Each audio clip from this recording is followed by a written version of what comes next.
At 38, I'm Marissa Cole, a surgeon who clawed her way through years of grueling shifts to buy my dream home, a $2,800,000 beachfront villa in Cape Cod. It was my sanctuary, my reward, a place to breathe after pouring everything into my career.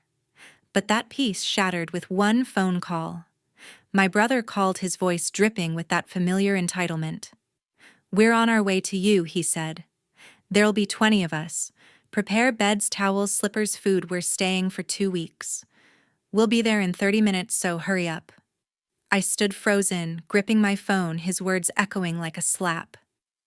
20 people invading my home. Without asking, I could already picture the chaos: strangers sprawling across my floors, raiding my fridge, trampling my space.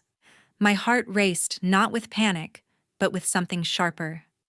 I'd let him walk over me before, his endless borrowing, his broken promises, but not this time. I smiled, a plan sparking in my mind. This wasn't just about my house. It was about taking back control. He thought he could barge in and take over. He was about to learn how wrong he was. This story really made me reflect on the boundaries within family.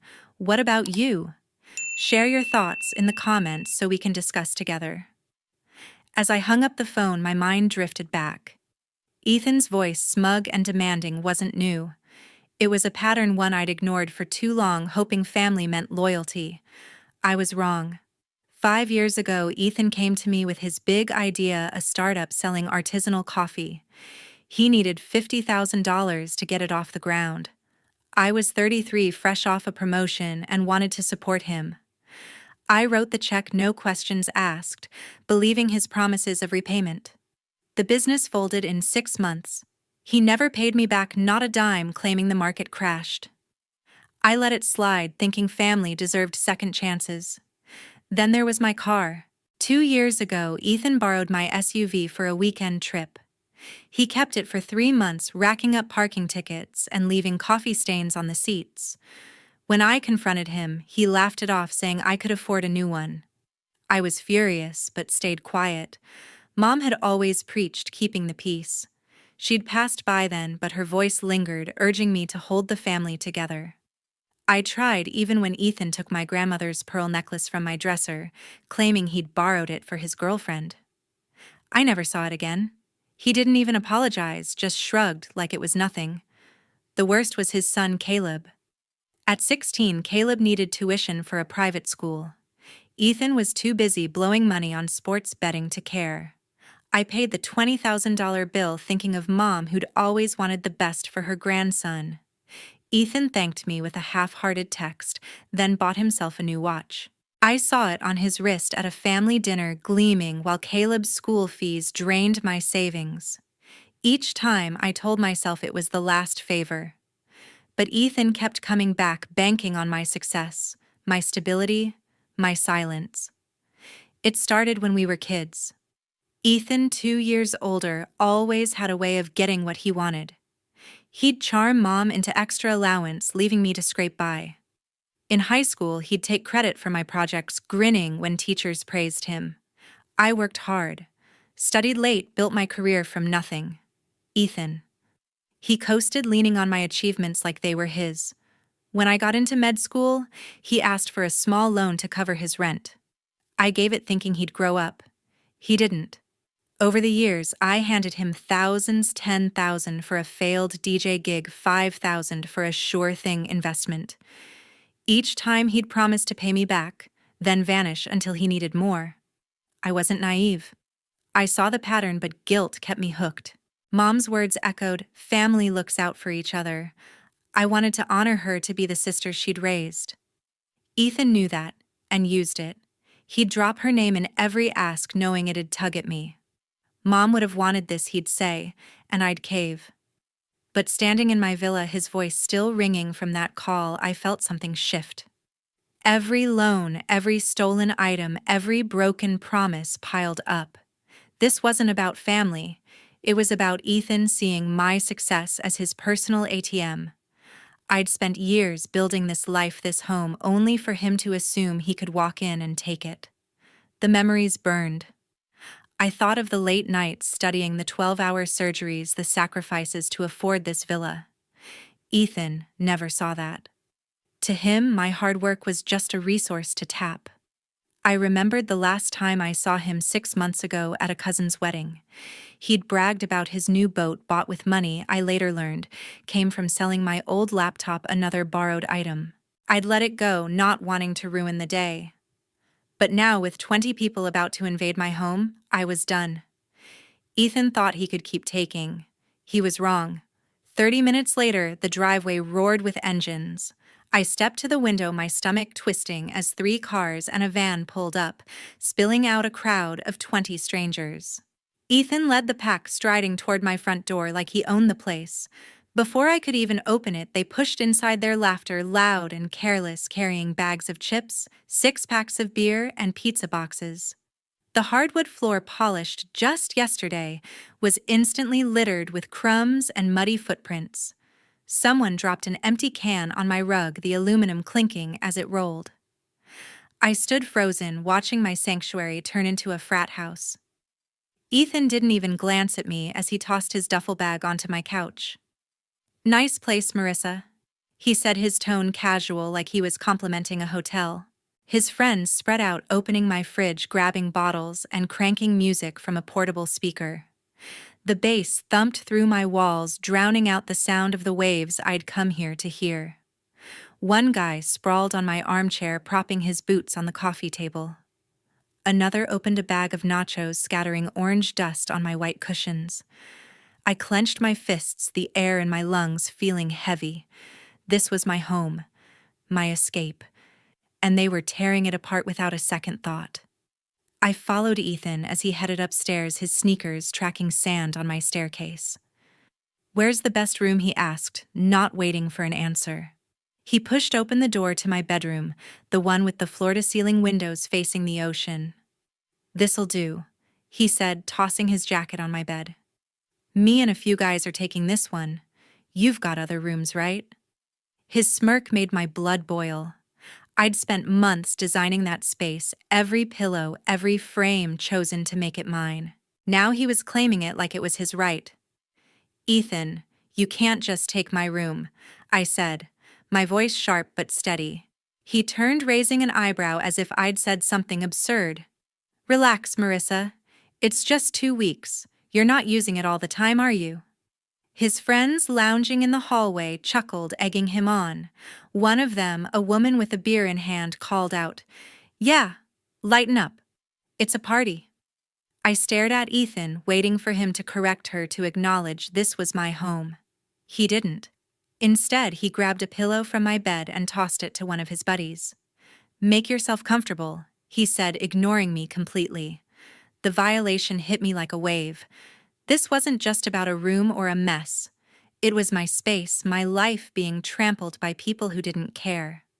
I thought of the years I'd spent building this, long surgeries, skipped vacations, every dollar saved for this villa. Ethan knew that. He'd seen me grind, yet here he was, turning my home into his personal playground. I watched a guy spill beer on my kitchen counter, not even bothering to wipe it up. Another left a pizza box open on the dining table, grease staining the wood. The noise grew louder, bottles, clinking, voices shouting over the music. My chest tightened as I realized how little they respected what I'd built. I wanted to scream, to shove them all out the door, but I held back. Ethan's dismissal stung worse than the mess. He acted like my home was a free Airbnb, like my boundaries didn't exist. I stood in the doorway of my bedroom, watching him unpack his bag, tossing clothes onto my chair. His friends milled around, some heading to the deck, others raiding my pantry. The smell of cheap beer mixed with the salty air, and I felt my sanctuary slipping away. I wasn't just angry, I was suffocating. This was my line in the sand, and Ethan had crossed it without a second thought. I followed Ethan into my bedroom. His jacket was still slung across my bed, his sneakers scuffing the hardwood as he rummaged through my dresser for extra pillows. The audacity of it, walking into my space, treating it like his own, lit a fire in my chest. I took a deep breath, steadying myself. This wasn't just about a room. It was about my home, my boundaries, and I wasn't letting him steamroll me again. Ethan, I said, my voice firm, you and your friends need to leave. Now. He stopped, turning to face me with a smirk that made my skin crawl. Leave, Marissa, come on, don't be dramatic. He said, his tone dripping with mockery. He leaned against my dresser, crossing his arms like he was humoring a child. This place is huge. There's room for everyone.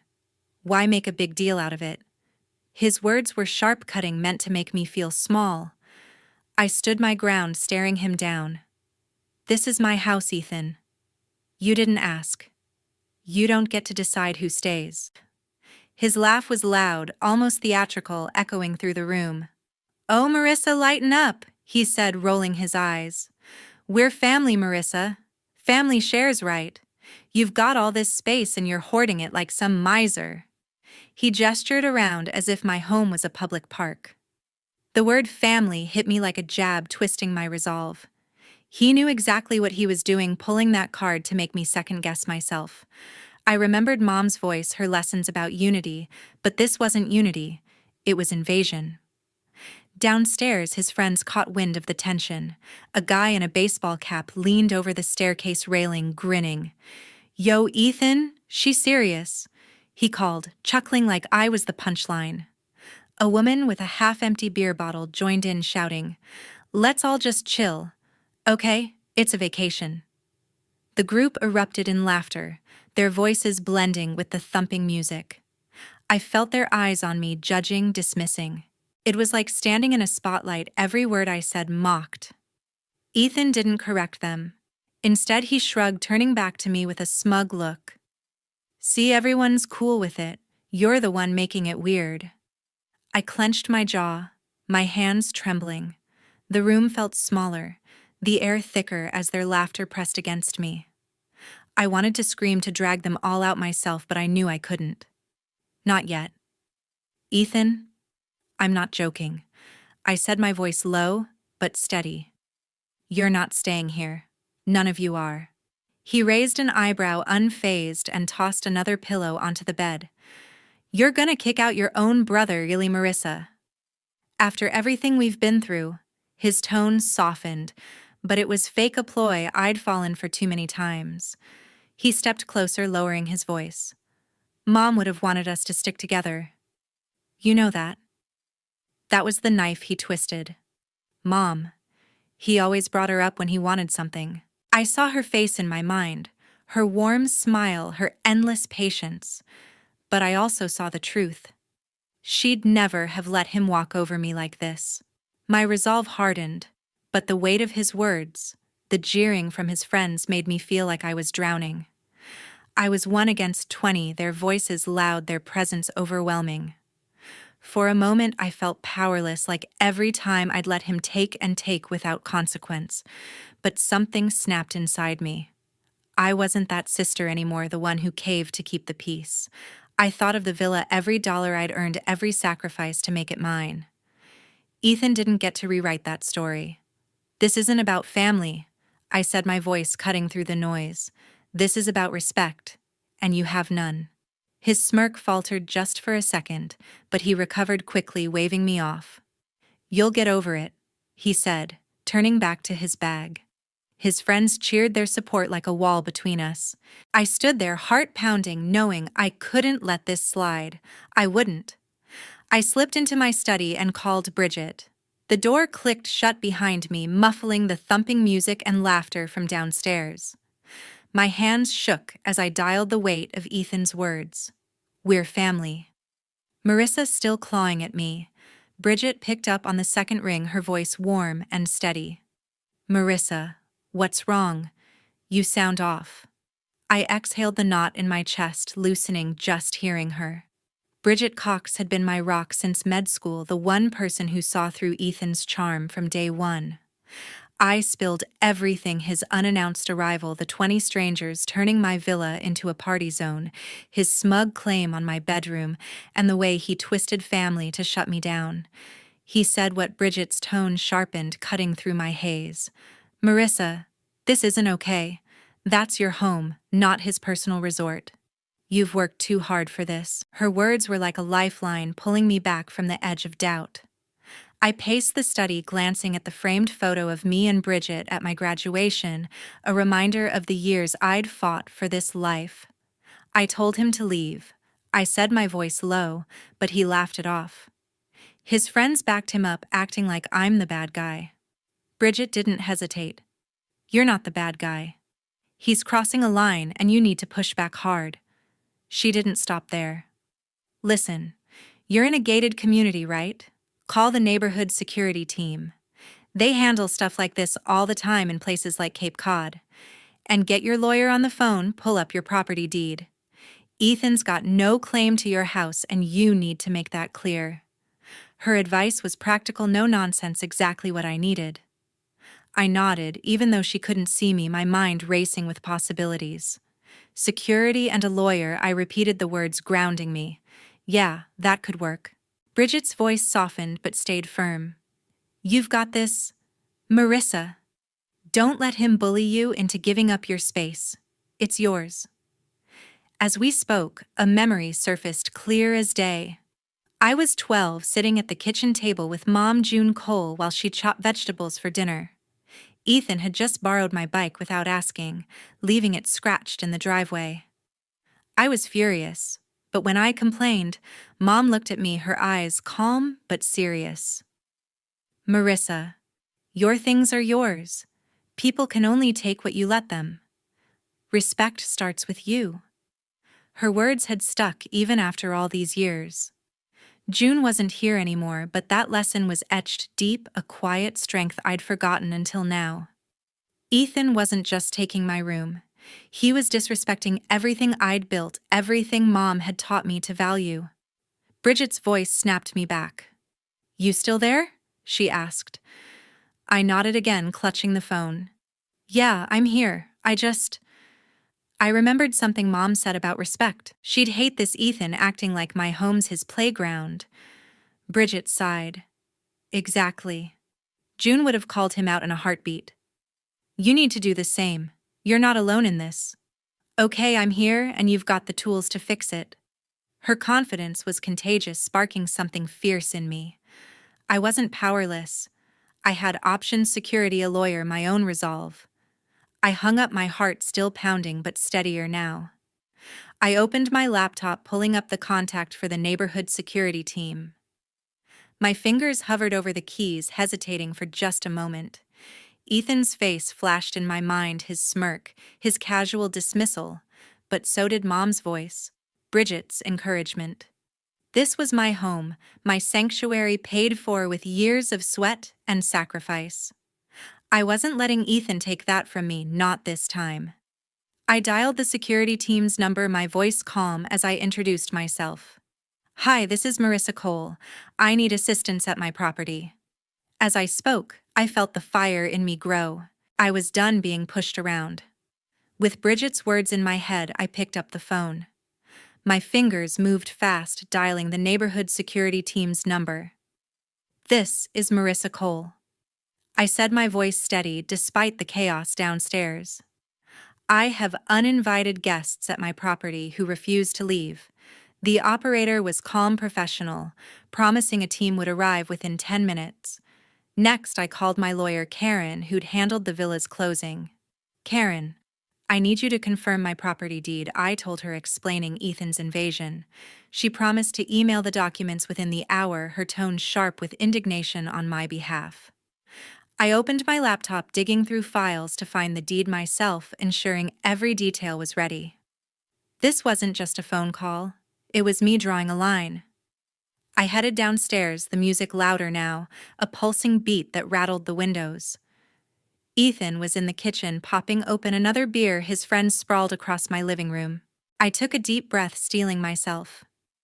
Ethan, I said, standing in the doorway, I'm giving you one last chance. Take your friends and leave, or I'm escalating this. He didn't even look up, just took a swig from his bottle. Escalating, he said, his voice thick with sarcasm. What you gonna call the cops over a family visit? His friends snickered, one tossing a chip into his mouth, crumbs falling onto my rug. Their dismissal stung, but I held my ground. my resolve unshaken. The party didn't stop. Someone turned the music up, the bass vibrating through the floor. A woman danced on my coffee table, her drink sloshing onto the glass. Another guy rummaged through my pantry, pulling out snacks I'd bought for myself. The air was thick with the smell of beer and pizza, my sanctuary now a circus. I felt the pressure building, my heart racing as their laughter mocked my demand. Ethan leaned back against the counter, smirking. "You're wasting your time, Marissa," he said, waving a hand. "We're not going anywhere. Just enjoy the vibe." His casual arrogance was a slap, pushing me to act. I pulled out my phone, stepping back to capture the scene.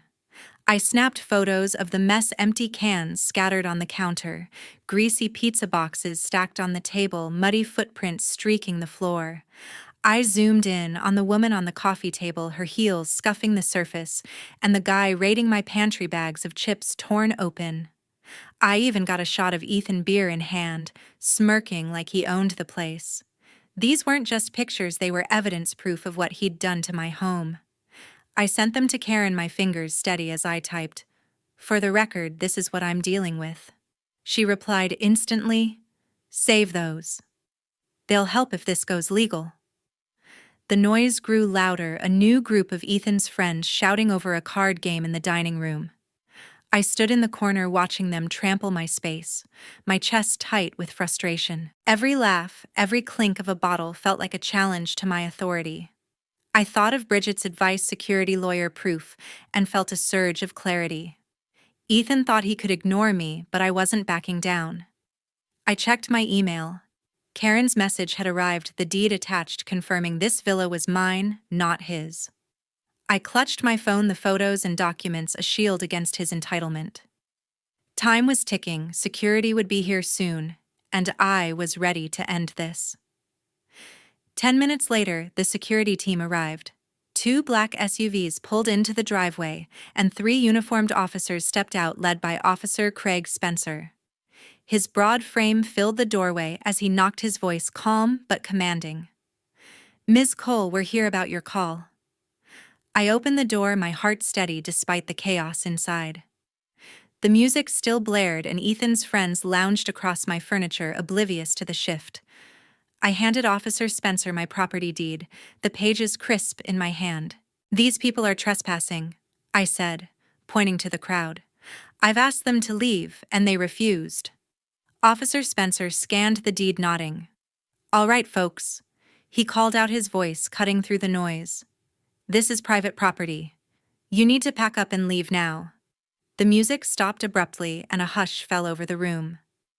Ethan pushed through his friends, his face red with anger. "You're kidding me, right?" he snapped, glaring at me.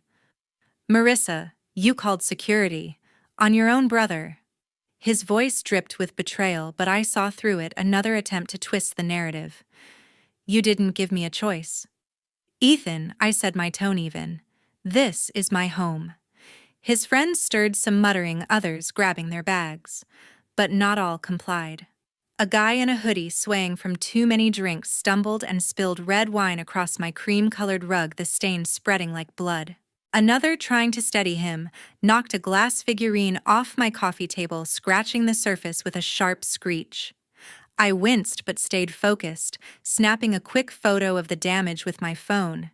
Ethan saw me and scoffed. "Really documenting like some paranoid landlord? You're pathetic, Marissa." His words stung, but I kept my composure, nodding to Officer Spencer. "That's more evidence," I said quietly. Ethan wasn't done. He pulled out his phone, typing furiously. "Let's see how your precious reputation holds up," he sneered, hitting send. My phone buzzed seconds later with a notification from a social media platform. His post popped up, a photo of my villa with the caption, "My sister's so selfish she's kicking out family to keep her fancy house to herself." Ungrateful. The words hit hard, painting me as the villain to his followers. I felt a surge of anger, but I pushed it down. This wasn't about his online tantrum, it was about my home. "Officer Spencer," I said, showing him the post, "he's slandering me now." The officer frowned, jotting notes. "We'll address that later." Let's focus on clearing the property. The security team moved in, directing Ethan's friends to gather their things. Some complied, slinging backpacks over their shoulders, but others lingered, egged on by Ethan's defiance. "This is ridiculous," he shouted, pacing the living room. "Marissa, you're throwing away family for what, a house?" His voice cracked, but I saw the performance. He was playing the victim just like always. I stood by Officer Spencer, my arms crossed. "It's not just a house, Ethan. It's mine, and you don't respect that." My voice was calm, unshaken, even as his friends shot me dirty looks. The officers began escorting people out, checking IDs to ensure no one stayed behind. A woman protested, claiming she'd just spilled a little wine, but Officer Spencer was firm. "Ma'am, you're leaving now." I followed them, watching as the group shuffled toward the cars, some muttering curses, others laughing like it was a joke. Ethan was the last to move, grabbing his duffel bag with a scowl. "You'll regret this, Marissa," he said, his eyes cold. I didn't flinch. "No, Ethan. You will." The officers guided him out, and the door shut behind them, the silence deafening. My home was mine again, but the fight wasn't over. As the last car pulled out of the driveway, silence returned. The villa felt eerily still, the absence of music and laughter almost deafening. I stood in the doorway, watching the dust settle, my heart heavy but resolute. My home was mine again, but the cost was clear. I stepped inside, the weight of the day settling over me, and began assessing the damage. The cream-colored rug in the living room bore a deep red wine stain, its edges frayed from careless steps. The glass coffee table, once pristine, now had a long, jagged scratch across its surface, glinting in the afternoon light. I ran my fingers over the mark, my stomach twisting at the sight. Every scuff, every stain was a reminder of Ethan's disregard. I grabbed a bucket and cleaning supplies, starting with the rug. The wine wouldn't budge, no matter how hard I scrubbed the fabric, soaking up my frustration. I moved to the table, wiping down the smudges, but the scratch remained a permanent scar. The kitchen was worse. Empty cans littered the counter, and greasy fingerprints smudged the cabinets. I worked in silence, each swipe of the cloth grounding me, reclaiming my space. This wasn't just cleaning, it was erasing the invasion piece by piece. But as I swept the floor, I knew some things couldn't be undone. Ethan had crossed a line I couldn't forgive. I opened my phone and blocked his number. The decision was heavy, like cutting a thread I'd held onto for years. Family was supposed to mean something, but Ethan had twisted that bond into a weapon. I thought of our childhood, the times I'd let him take because I believed in togetherness. No more. I blocked him on social media too, severing the last tie. The choice hurt, but it was necessary. I'd spent years building this life, my villa, my career, my peace, and I wasn't letting guilt pull me back. Ethan wasn't my responsibility anymore. Later, I checked his social media posts, the one calling me selfish. It had backfired. Comments flooded in, strangers and mutual acquaintances alike calling him out. "You showed up uninvited with 20 people. That's not family, that's entitlement," one wrote. Another said, "She worked for that house. Respect it." His followers, the same ones who'd cheered him on, now questioned his story.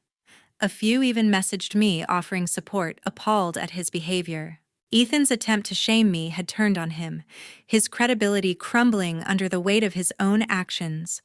I didn't feel vindicated, just tired. His loss wasn't my victory. It was just the end.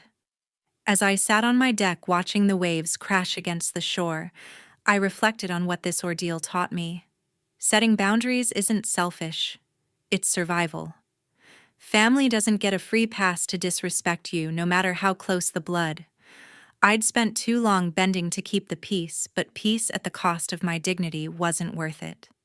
This villa, this life was mine, because I earned it, and no one, not even Ethan, could take that away. I thought of Mom's lessons, her voice in my head about respect, and realized I'd honored her by standing firm. Boundaries weren't walls, they were doors I chose to open or close. I want to thank you all for listening to my story. It's not easy to share something so personal, but I hope it resonates with you. Have you ever had to set a hard boundary with someone you love? How did you handle it? Drop your thoughts in the comments. I'd love to hear your stories. And if this moved, you please hit that subscribe button. Your support means the world, and I'll keep sharing real stories like this one. Let's keep the conversation going.